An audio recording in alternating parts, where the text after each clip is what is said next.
এখন আমরা really loss যে আমরা এই স্থানে স্থানে উন্মত জনতাকে আমরা কীভাবে ঠেকাবো। এত চাপ সৃষ্টি করে স্থানীয় মব পুলিশের কাছে এসে বলে এইভাবেই মামলা দিতে হবে, এইটাই দিতে হবে। They feel insecure. তারা যখন এইভাবে এসে করে এবং যখন রাজি না হলে বলে তোমরা তো এই ফ্যাসিস্ট গভর্নমেন্টের ম্যাজিস্ট্রেট ছিলা, ফ্যাসিস্ট গভর্নমেন্টের পুলিশ ছিলা। আজকের ভিডিওতে খুবই গুরুত্বপূর্ণ কিছু তথ্য আপনাদেরকে দিতে চাচ্ছি। জাতি হিসাবে বাংলাদেশিদের একটা প্রধান বৈশিষ্ট্য হচ্ছে আমরা এক জিনিস বেশি দিন পছন্দ করি না। যেমন ধরনের সোশ্যাল মিডিয়াতে যে কোনো জিনিস যদি ভাইরাল হয় ওইটার পিছনে দিনরাত সময় কাটাই, আবার সময়ের বিবর্তনে আমরা সেই জিনিসটাকে ভুলে যাই নতুন কিছু পেলে। আবার যারা সমালোচক আছেন, আমরা বলছি কোনটা, যেটা মিনিংস হচ্ছে যখন আপনি মানে কি বলা হয় যে ভিকটিম, মানে আপনার উপর জুলুম চলছে, তখন আপনার পক্ষে যে লোকটা কথা বলতেছে তাকে তখন ভাল লাগে। আবার কালকে যখন আপনার হাতে আরেকজন ভিকটিম হচ্ছে, এই একই লোক যখন তার পক্ষে কথা বলে তখন আপনার ভাল লাগে না, তারে মনে হয় দালাল। ঠিক এরকম একটা মাইন্ডকার চিপায় পড়ে গেছেন এত বছর যাবৎ যে মানুষটা দিন শেষে আওয়ামী লীগের কাছে বিএনপির ক্যাডার হিসাবে অথবা বিএনপির সমর্থক হিসাবে অথবা বিএনপির ইনফ্লুয়েন্সার হিসাবে ছাত্রলীগ, আওয়ামী লীগ, বিভিন্ন লীগ কর্তৃক নির্যাতিত হয়েছেন। সেই মানুষটাই আজকে যখন একটু ভিন্ন ভাষায় কথা বলছেন তখন আপনার কাছে মনে হচ্ছে এই মানুষটাকে আর রাখা যায় না। কিন্তু যখন তত্ত্বাবধায়ক সরকার গঠিত হলো ডক্টর ইউনূসের পরে সর্বজন সিদ্ধিত বা কি বলা হয় যে ধরেন সবার কাছে গ্রহণযোগ্য একটা ক্যারেক্টারের নাম ছিল ডক্টর আসিফ নজরুল ইসলাম। তো একটা কথা কিন্তু আছে যে দূর থেকে সমালোচনা করাটা অনেক সোজা, কিন্তু যখন আপনি চেয়ারে বসবেন একজন শাসকের চেয়ারে, দেন আপনি দুইটা শ্রেণীতে বিভক্ত হয়ে যাবেন। মানে আপনার অবস্থানটা আজকে ঠিক একই বাটে পড়ে গেছে আসিফ নজরুল ইসলাম।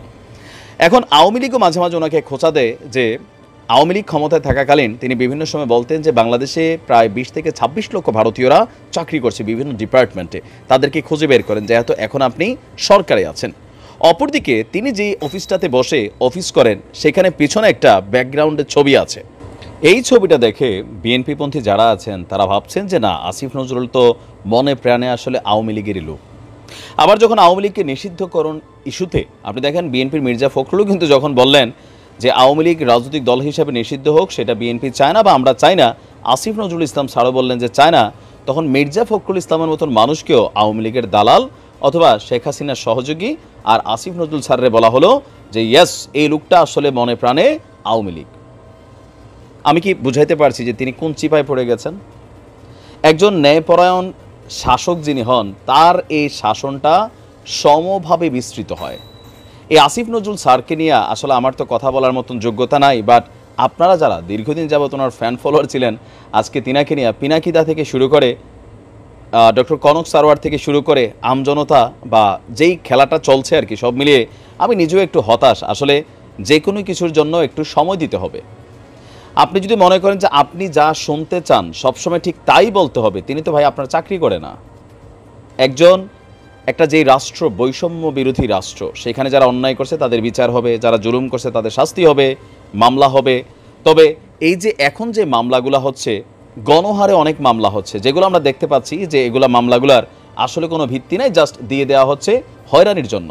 তো এই মামলাগুলো দেখেই অনেকটা হতাশাগ্রস্ত হচ্ছেন আসিফ নজরুল স্যার। ভিডিওর প্রথমে যে অংশটা দেখিয়েছিলাম যে এই যে গণহারে মামলা হচ্ছে, এই মামলাগুলো নিয়ে সাংবাদিকের একটা প্রশ্ন ছিল যে এগুলোর ব্যাপারে আপনাদের ভূমিকা কী।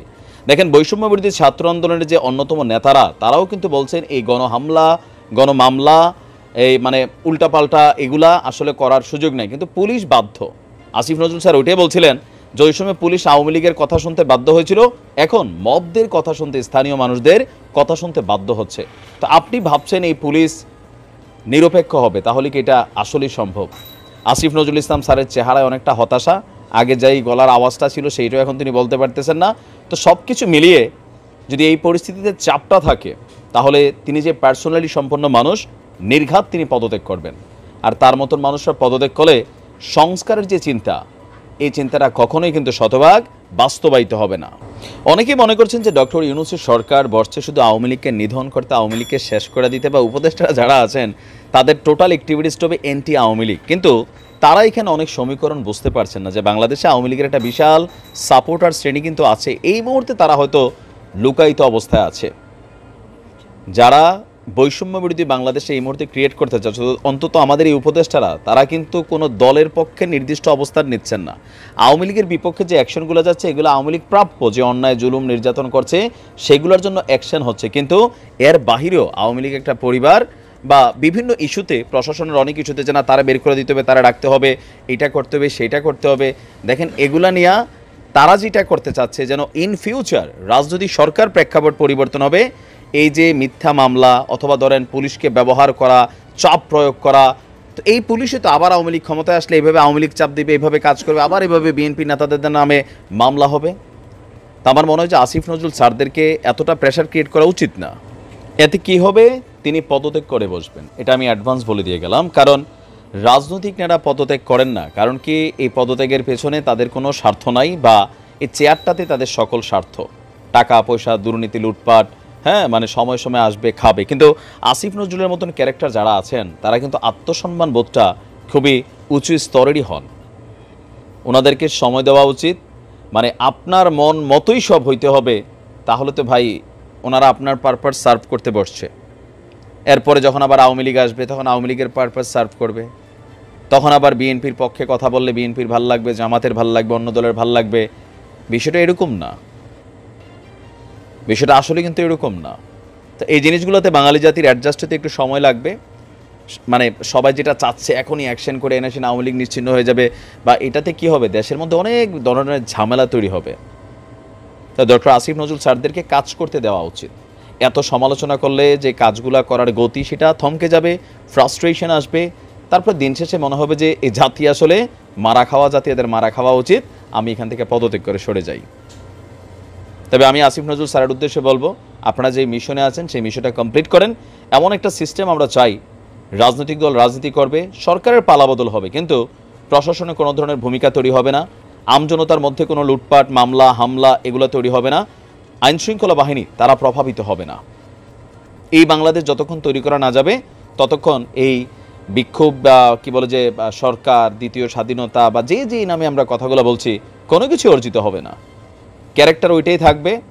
বিএনপি এখন আসলে আজীবন তো বিএনপিও থাকবে না, ভবিষ্যতে আওয়ামী লীগ আবার আসবে, তখন এই বিএনপি বাংলাদেশের আবার পালাবে এই গত 15 বছরের মতন, এরপর আবার আওয়ামী লীগ পালাবে। এই খেলাতে তো জীবন শেষ ভাই। পরিবর্তনটা দরকার, একটু ধৈর্য সহ্য ধরেন। ভালো থাকুন, আসসালামু আলাইকুম।